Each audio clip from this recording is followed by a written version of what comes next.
السلام عليكم ورحمة الله وبركاته. رب اشرح لي صدري ويسر لي أمري واحلل عقدة من لساني يفقهوا قولي. النهاردة حبايبي إن شاء الله جاية لكم بفيديو جميل جدا جدا، وإن شاء الله كل البنات هتستفيد منه. وبكل سهولة أسهل طريقة أنا بعمل بيها محشي الكرنب من أول، بصي كل التفاصيل من أول ما بشتري الكرنباية كده وأقطعها معاكم وأسلقها وأوريكم كل حاجة والخلطة واللف وكل حاجة لحد التسوية ولحد ما نغرف كمان. حطي لي بقى لايك للفيديو ويلا تابعي معايا كده ان شاء الله كل حاجة. يعني من خبرتي، انا من النوع اللي بحب المحشي جدا وعملته بطرق كتيرة قوي. بس يعني اكتر طريقة انا حبيتها انا صورتها لكم النهاردة علشان اقدر ان شاء الله يعني افيدكم بيها. ويلا ايه نقولها مع بعض سوا. بسم الله. اول حاجه بقى باجي كده بحط الكرنبايه بتاعتي بقى في الحوض بتاعي بعد ما بكون طبعا غسلت المواعين بتاعتي وغسلت الحوض بتاعي والحوض بتاعي حلو وزي الفل. امسك بقى الكرنبايه بتاعتي الجميله دي واقطع الورق الاخضر واركنه كده على جنب. وبعد كده اشيل الراس اللي من فوق ديا واقورها كده من فوق علشان اعمل فتحه كبيره كده في الكرنبايه من فوق. وانا بسلقها تبقى سهله ان الميه المغليه تتخلل في ورق الكرنب كله. في نفس الوقت دون انا بكون معلقه على، لو انتوا شايفين حله كده هي على البوتاجاز، بنقي اكبر حله عندي واحطها كده، احط في نصها ميه، نصها لحد نصها كده ميه، واحطها كده تغلي على البوتاجاز علشان تبقى الميه سخنه وحلوه معايا كده وتسلق لي الكرنب بسرعه. انا طبعا بكون عندي طريقتين في سلق الكرنب. بصوا هتفق معاكم على حاجه الاول، ان ميه الكرنب اللي انا يعني اللي انا بسلق فيها الكرنب ما بحطش عليها حاجه خالص. في ناس بتحب تحيقها تحط عليها شويه ملح، يحب يحط شويه كمون. مش هي يعني انا بالنسبه لي ما بيفرقش كتير، لان انا كده كده بكون حاطه ملح وكمون على الخلطه نفسها. فانا بقول خلاص طالما انا محيقه الخلطه بتاعتي كويس قوي، ميه السلق عادي جدا ما ممكن ما تحطش عليها اي حاجه خالص، تبقى ميه مغليه فقط لا غير. بشيل بقى الراس ده، بقور كده الراس كويس قوي من اللي هي بتاعت الكرنبايه دي، علشان لما اجي احط الكرنبايه هسقطها كلها على بعضها، وهخلي هسقطها كلها يا بنات على بعضها من الناحيه اللي انا اللي انتوا شايفيني عماله بقور فيها دي. انا عماله اقور في راس الكرنبايه كده وايه، واطلع الجزء اللي هو بتاع الراس بتاعها ده لحد ما قورتها بالشكل اللي خليتها ايه زي ما انتوا شايفين حفره كده، حفره حلوه كبيره كده. والكرنبايه بتاعتي كمان لازم تشطفيها كويس علشان لو فيها اي ترابه يعني او طينه او كده تنزل معاكي. تمام. فانا هشطفها الاول كويس قبل ما ايه، قبل ما اسقطها واسلقها في الميه المغليه اللي على البوتاجاز. انا بتستغل طبعا وقتك علشان خاطر ما ياخدش معاكي. هو اصلا المحشي لوحده معروف ان هو بياخد وقت عن بقيه الاكل والخضار وكده، فانت حاولي تنجزي فيه على قد ما تقدري. يعني مثلا انا دلوقتي بقطع الورق الاخضر وزي ما انتم شايفين وبشطفها وكده، وبقطع الراس بتاعتها اللي انا وريته لكم ده. في الوقت ده انا مستغليه ان انا بقى ايه، بغلي الميه على البوتاجاز. فاهمين قصدي ايه؟ يعني بخلي حاجتين يتعبوا مع بعض في نفس الوقت علشان تنجز معايا في الوقت وما تبقاش يعني وقتها طويل. لان هي كده المحشي وخاصه محشي الكرنب كده كده هياخد معاكي وقت. فانت حاولي على قد ما تقدري، يعني مثلا هياخد معاكي الليله كلها على بعضها من اول ما بسلق الكرنب واقطعه واحشيه وكده هياخد معاكي بتاع 3 ساعات مثلا. لكن مثلا لو انت ما شغلتيش دماغك هياخد اكتر من الثلاث ساعات. فانت دلوقتي كده احنا عايزين ايه، ننظم الدنيا كلها بحيث من اول ما تسلقي لحد ما تخلصي ما ياخدش معاكي وقت. حطيت بقى الكرنبايه بتاعتي وهسيبها بقى كده ايه زي ما انتوا شايفين سقطتها بحيث الجزء الراس المتقور ده يبقى من تحت.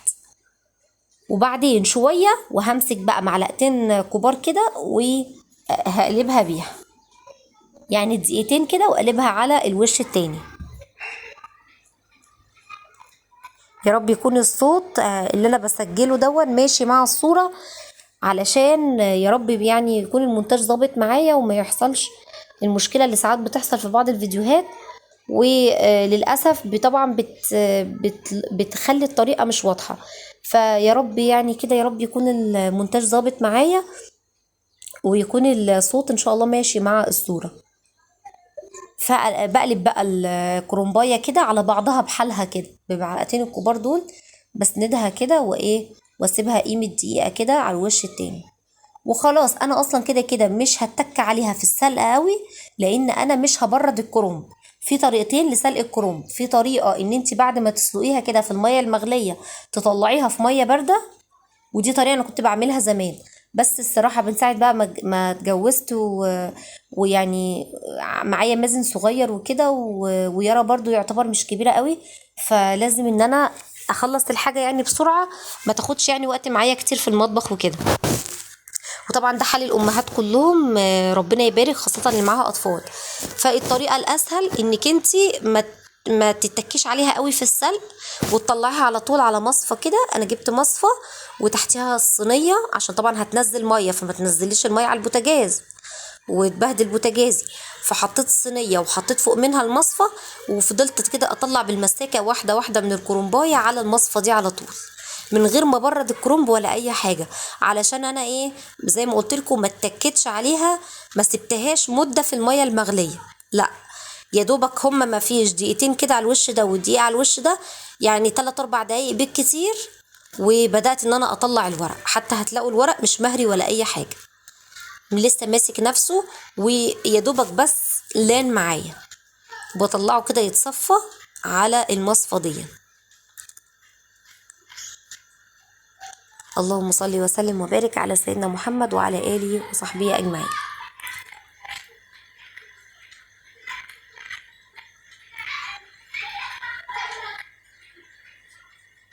واحنا متعودين طبعا يا بنات، ما زلت اذكركم ان طول ما احنا واقفين بنعمل اي حاجه في شغل المطبخ، ما ننساش ذكر الله، ما ننساش الاذكار، سواء كانت اذكار الصباح او اذكار المساء او الذكر عامه.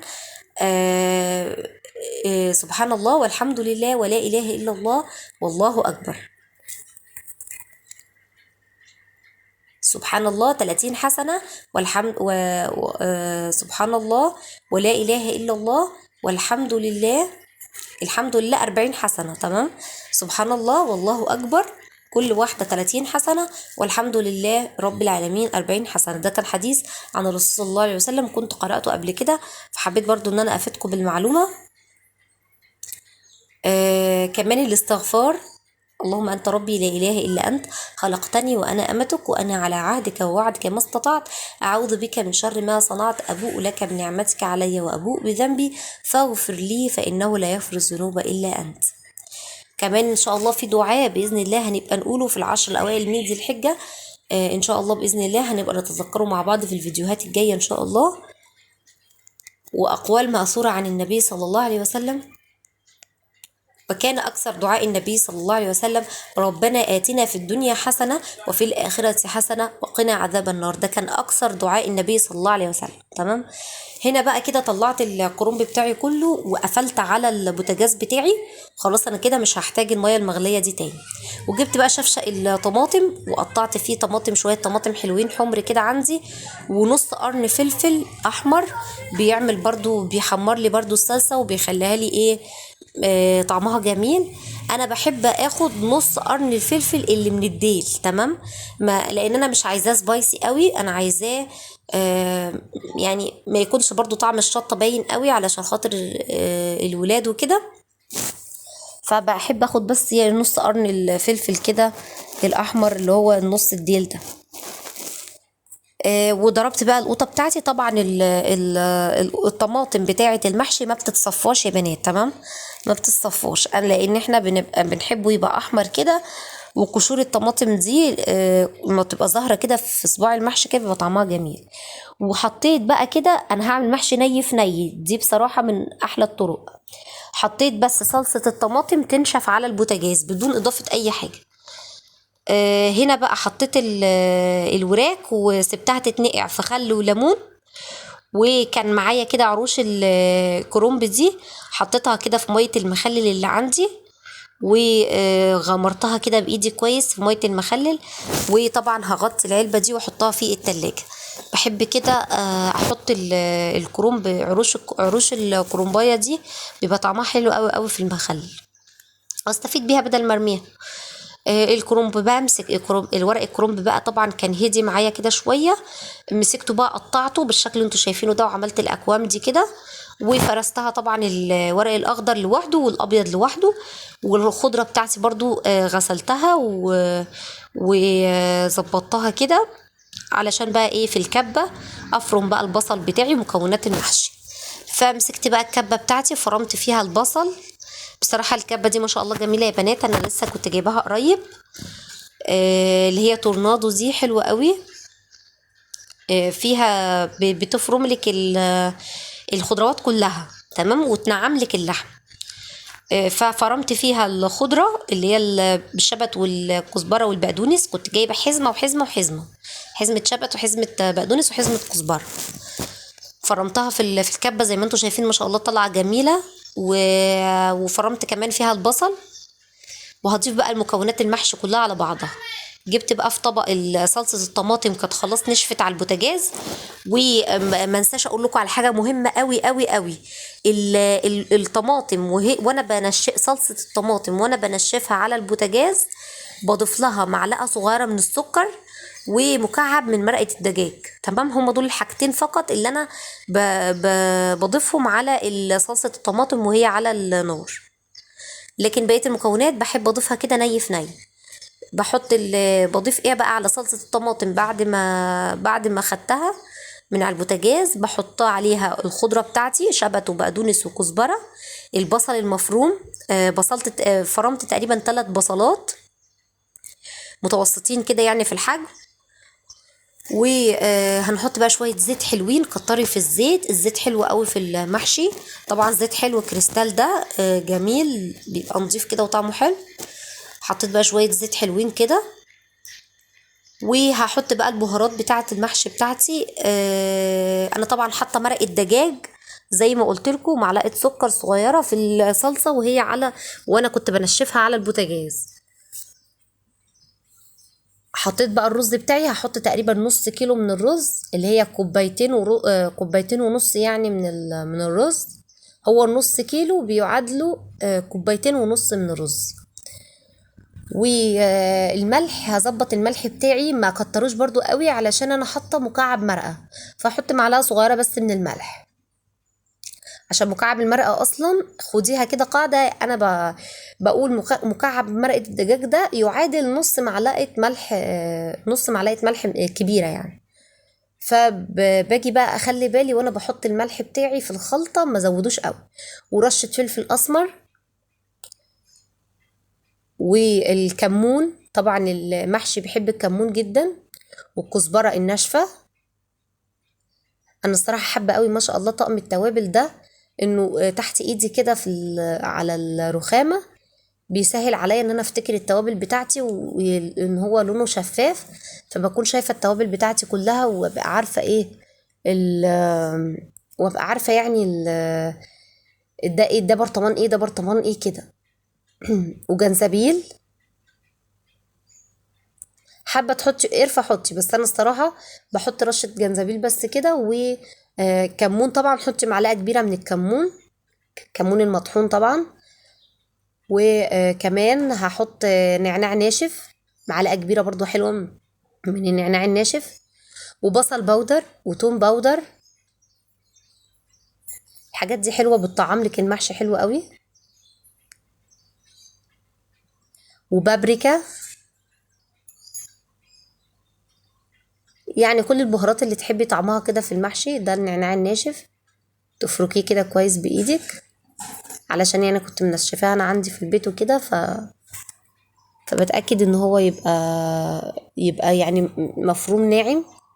والبابريكا طبعا بتحمر لك القوطة حلوة، وبيبقى طعمها مسكر حلو قوي في خلطة المحشي. احنا قلنا والبصل البودر والثوم البودر تمام. يبقى ملح فلفل اسمر، كمون، كزبره ناشفه، جنزبيل، بابريكا، ثوم بودر، بصل بودر. اللهم صل وسلم على سيدنا محمد. ايه تاني؟ لو انت بتحبيه مشطشط هتحطي برضو شويه شطه، معلقه صغيره من الشطه، لكن انا مكتفيه الصراحه بالنص، بنص نص الديل ده بتاع قرن الشطه اللي انا كنت ضرباه مع القوطه في الخلاط. وبحط برضو معلقتين كبار من الصلصه الجاهزه دي علشان يبقى لون المحشي معايا احمر وجميل كده. الصلصه الجاهزه دي يا بنات انا بحب احطها في نوعين من الاكل فقط لا غير، المحشي وصلصة المكرونة. تمام. لكن صلصة الطبيخ العادي يعني ما بحطش عليه الصراحة ممكن بقى صينية البطاطس، لو هعمل صينية بطاطس ممكن احب احط برضو صلصة الطماطم اللي هي الصلصة برطمانات الصلصة الجاهزة دي يعني. وطبعا زي ما انتوا عارفين الصلصة الجاهزة بعد ما تاخدي منها علشان تفضل معاكي سليمة في التلاجة وما تبص بعد ما فتحتيها، بتقلبيها على وشها، يعني بتحطيها مقلوبة، بتقفلي الغطا كويس وتحطيها مقلوبة على وشها في التلاجة. تمام. علشان ما تبص منك. الحركة دي من ساعة ما عملتها بقيت ما بتبص مني خالص برطمان الصلصة حتى بعد ما بفتحه، وممكن يقعد معايا اسبوعين في التلاجة مفتوح مفيش اي مشاكل. تمام.